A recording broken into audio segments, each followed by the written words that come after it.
Hey guys, welcome to another video on the Inside Spurs. So happy Tuesday morning. Hope you're okay, hope you're right. I hope the day is going to treat you well and hope your Monday was bloody good as well. In this video, obviously, it's the lone roundup. We talk about the good, the bad, the ugly, and there's a lot of weird good, and there is a lot of bad and ugly. So plenty to talk about, plenty to get into. Just want to say, if you're watching this, you're new, subscribe. Be very much for enjoys for the journey. Also, heads up for the members. There is a video as usual out tomorrow morning. This one's actually on Ange. So obviously we've done it on the two players last time out. This one is now actually on the manager. So there we go. Anyway, let's jump in and let's talk about some of this loan roundup because fascinating stuff. I want to start with Manor Solomon, and this is one of the bad or the ugly ones because so I'm reading off my phone alongside stuff that I've got on my computer. I've done some research this time. Leeds drew 0-0 away to Bristol City last weekend. Solomon got about 20 minutes, but I was more so looking at how he's viewed within the Leeds fan base. And for the most part, not good. Not good. He's dog SH1T, bang average at best. 57. He said not able to pass or sprint. Some people called him overweight. People call him useless. You know, that's not a good sign. You know, I know he missed time, and I know he has had injuries. He's also playing in a league below, and that is where I'm a little bit more concerned. If he's, and I know he's had injuries. Again, can't stress enough. I know he's had injuries, but we're now basically November. And he's gained no real form, no real match sharpness. He's not looking anything like he was before the injury. I'm going to be honest, I don't see a future for him at Spurs. I'm just going to be honest. I was one of those that said, you need to give him time. You need to give him time, and he's got a chance to change it this season. But we are obviously 3 months into the season now. And nothing's changed or improved. That's the worrying sign. You normally give him, a good few weeks to get going, but when you are already pretty much November, you've August, September, October into a fourth month, and Leeds fans are hoping that you don't play because you're rubbish. That's a bad sign. Moving over to Stoke City, and now this is an ironic thing because Stoke City, right? They lost 2-0. They lost 2-0, right? So you're thinking, hang on, mate, that's not good news. Why would that be good news? Well, Phillips actually played the full 90 this time out, but they played a back five, and I was thinking, how did he do? Losing 2-0 when you're back into the team. And I was looking again, seeing what the Stoke fans were saying, and they said, build the defence around him. They were saying you need to drop this defender, this defender, this defender.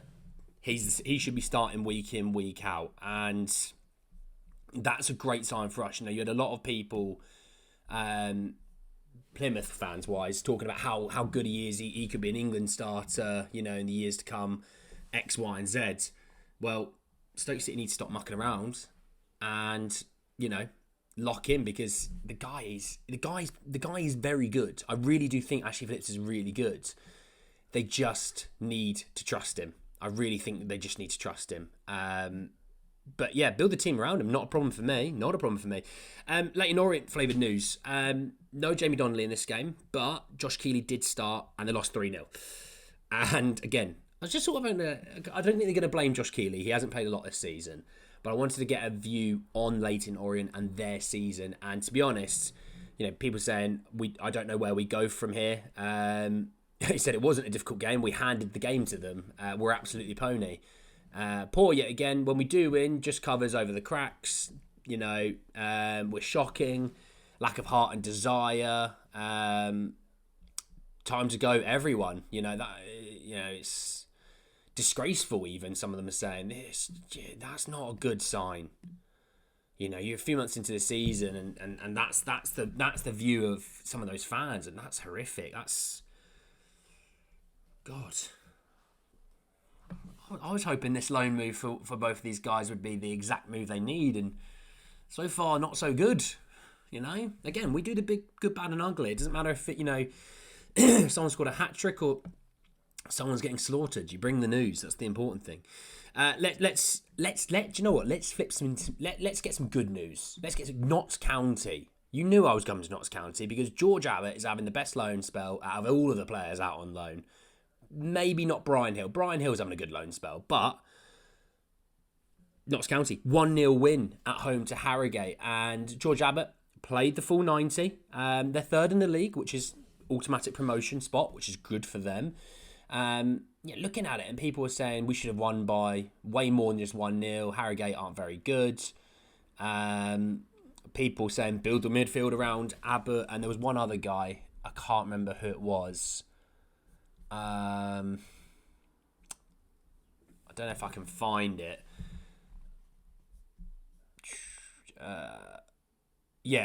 Abbott and Crowley.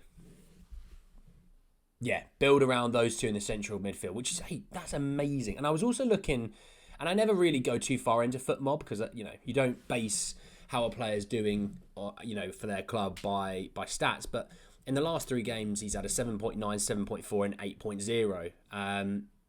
They're undefeated in those last 3 games. So when he's played poorly, they've actually lost. When they've played well, they're not undefeated. You know what I mean? I'm not going to say they're undefeated, but they've been fantastic. They've picked up plenty of points. So he's been a key player in whenever they do well, which is, you know what? That's great. That's amazing for him, Speaking of Brian Hill, still injured. No minutes for Girona. I still feel gutted for him because he was in the Spanish squads for the last international break, and it's a bit of a shame that he wasn't going to get those minutes.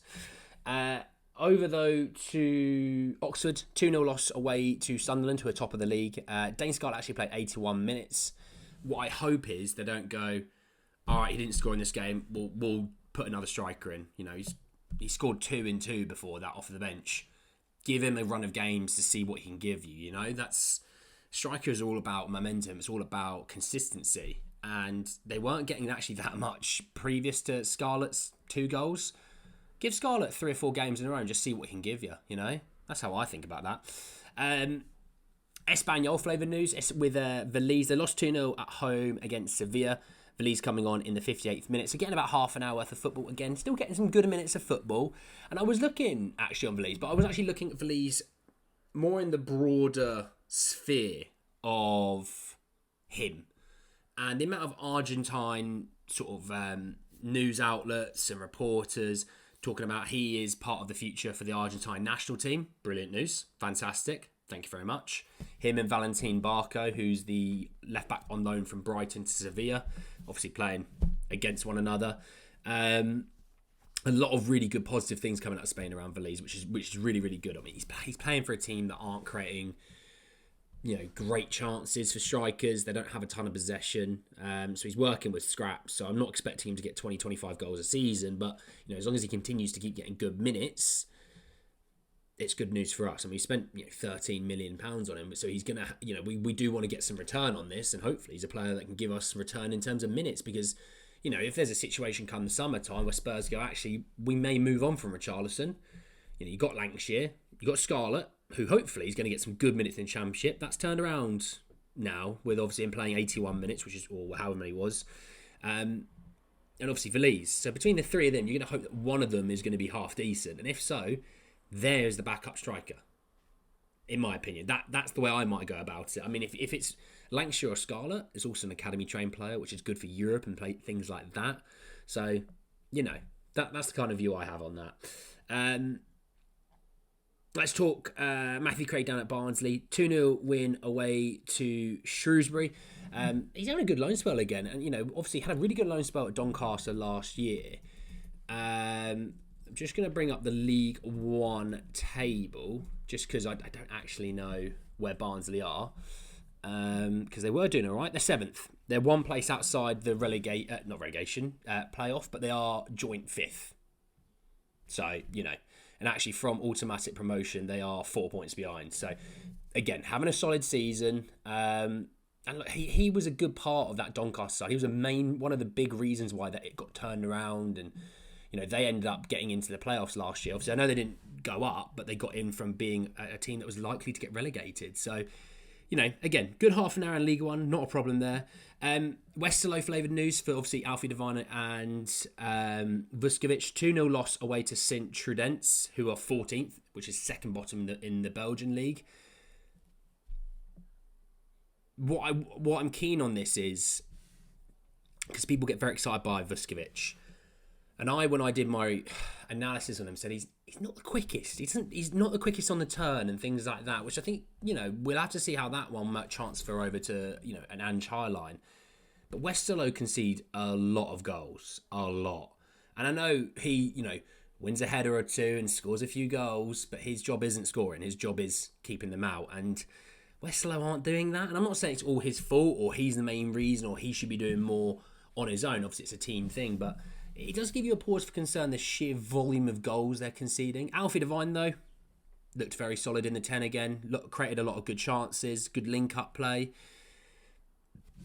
Good transition of the ball. And, again, I think he will get better as time goes on. It is still quite new, him being out in a whole new country, a whole new way of living.